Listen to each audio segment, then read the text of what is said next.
Good morning mga boss.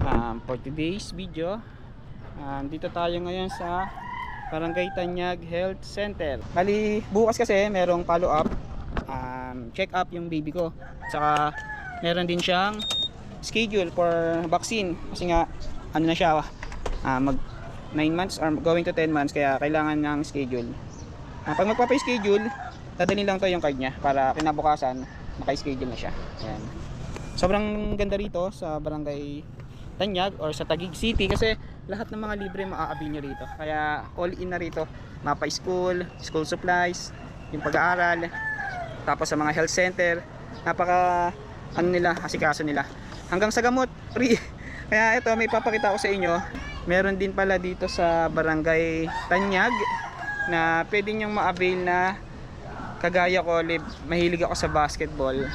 Kaya sobrang ganda, nakita ko siya kahapon. Ang ganda, ipapakita ko sa inyo yung loob. Ipapakita ko sa inyo yung ganda na meron dito sa Tanyag, Taguig City.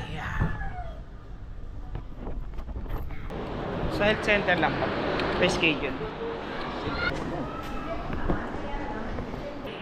pa. Kaya kalisete po yung maga. Iiwan na lang po dito. Akit din po sana ako sa basketball.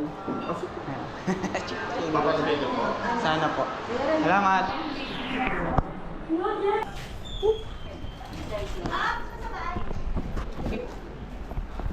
Sabay po kami. Ikaw na, isang ka, Flora.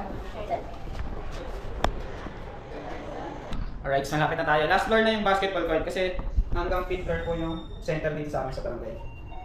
Alright, see, ang ganda rito, promise. Pakikita ko sa inyo. Wow.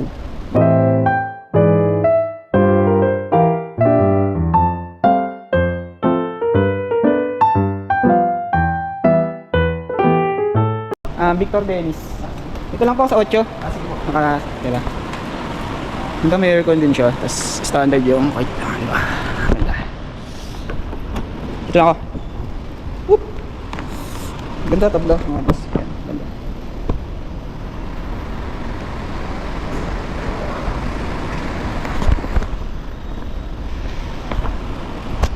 Tapos may shot lock. Tapos ang daming aircons. Kaya ang ganda. Si kuya rin, shout out kuya. Kaya I love Taguig talaga, diba?